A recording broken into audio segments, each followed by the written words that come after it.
El tema que vamos a tratar hoy es sobre cómo escribir un guión de animación producible, financiable y vendible. Con lo cual, cosas que puedo aportar, pues conocimiento de tanto guión como cómo trasladar el guión a un esquema de producción real, industrial, y donde se trabaja con volumen, donde se han producido series de televisión como Talking Tom and Friends, 3 temporadas, muchísimo volumen y muchísima calidad, o largometrajes. Y luego aparte conocimiento del mundo del videojuego, del mundo de la literatura, porque soy autor de literatura juvenil, y cómo se maneja toda la compra o la adquisición de derechos para trasladar esas obras editoriales en un producto de animación. Lo que se escriba tiene que ser un guión financiable y producible. Y vamos a ver cómo se come eso, ¿vale?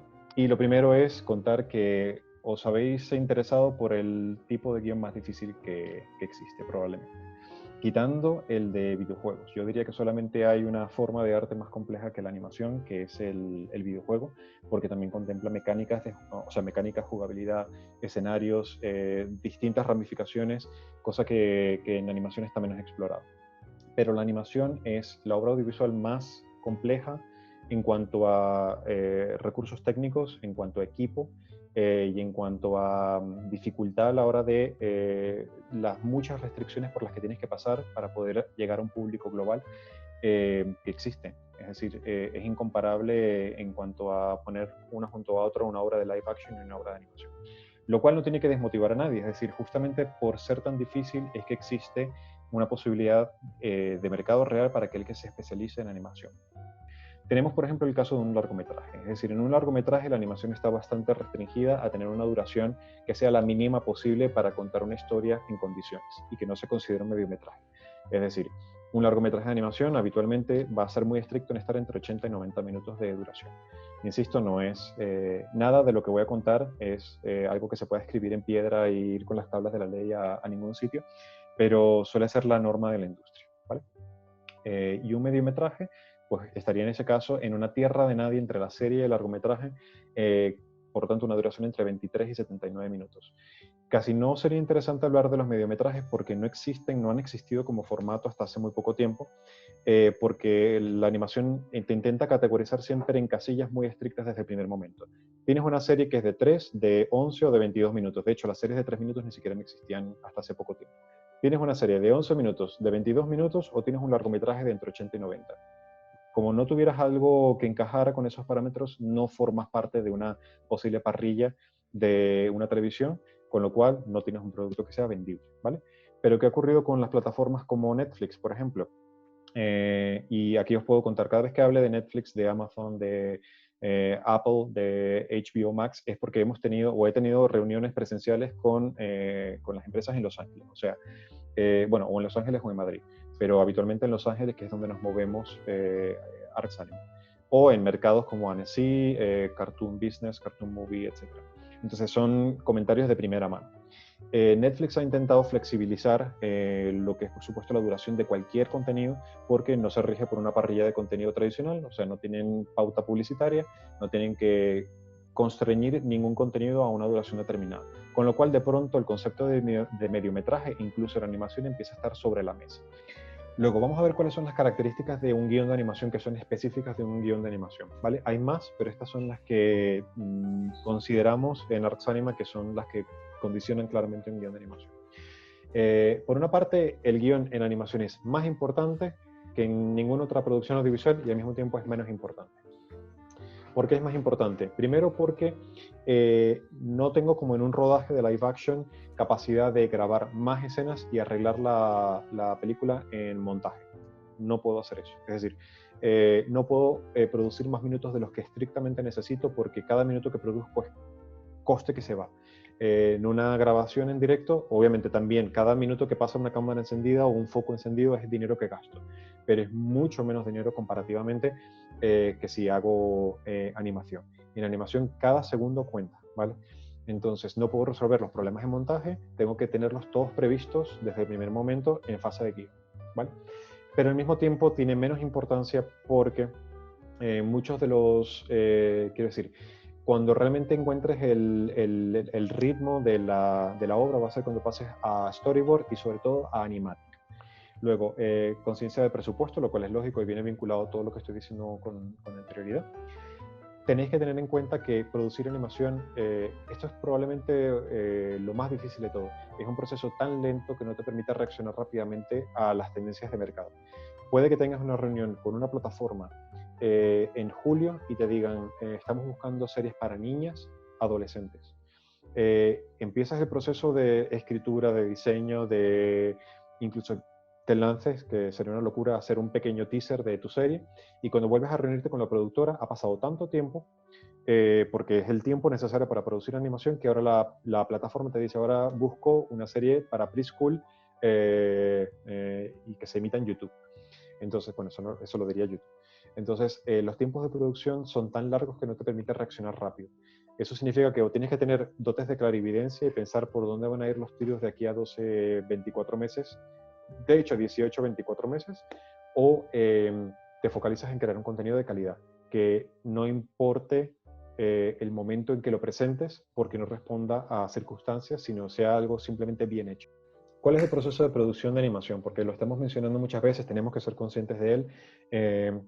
Seguramente ya lo conocéis todos vosotros, pero vamos a hacer un súper pequeño repaso para los que no estáis familiarizados con él. Básicamente el proceso empieza por la conceptualización, que es la escritura de un tratamiento, la exploración visual de los personajes y del mundo. Esa es la fase de concepto, ¿vale?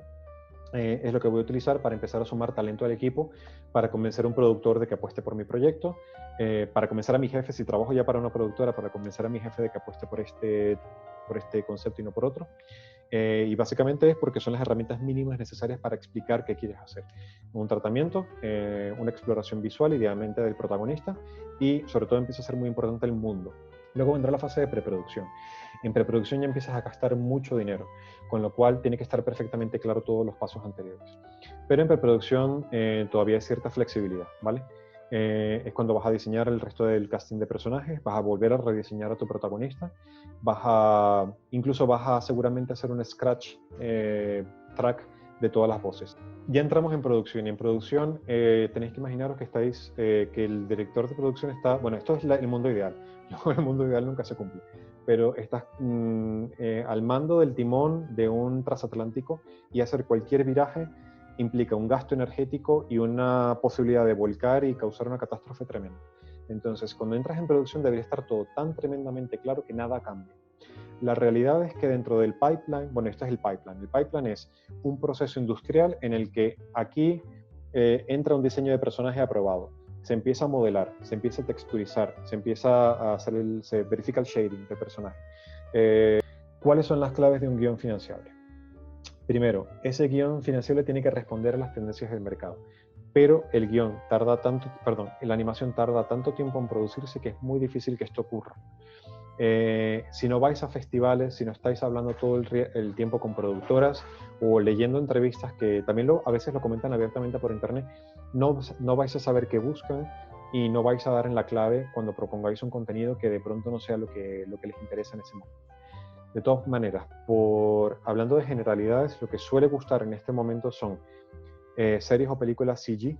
El 2D, a pesar de que está de nuevo de moda, no está tan de moda todavía es muy difícil producir 2D, y el CG empieza a tener más peso en la industria que el propio 2D. Bueno, lo tiene desde hace varios años. Es importante que apelemos siempre al público familiar. Si vamos a algo que no sea público familiar, ya estamos reduciendo el target y estamos volviendo nuestro producto más nicho. Y preocuparos de que sea local. O sea, estas son como las tres claves que si yo tuviera que apostar por algo, apostaría por esto. Tener muy, muy, muy presente que en una reunión, si despertáis el interés de una productora, lo primero que van a querer saber es si tienes el chain of title perfectamente atado. Chain of title es la titularidad de derechos del proyecto que le estás presentando. Tenéis que tener una idea de presupuesto. Va a ser muy difícil que como guionistas lleguéis a esto, pero si tenéis algún conocimiento de producción, podréis poner una cifra. No tenéis que marcarla en el dossier, no tenéis que decirla, excepto si os preguntan, pero es buena idea que lo tengáis más o menos claro. O sea, estoy hablando de una serie cara, barata, eso tiene que estar en la punta de la lengua si os preguntan. Si sois solamente guionistas, aliaros con un productor o ir de la mano también de un partner productor para poder responder a esta pregunta. Y luego, algo que esto es con lo que más lucho personalmente, Tenéis que ser muy originales, pero al mismo tiempo ser súper simples.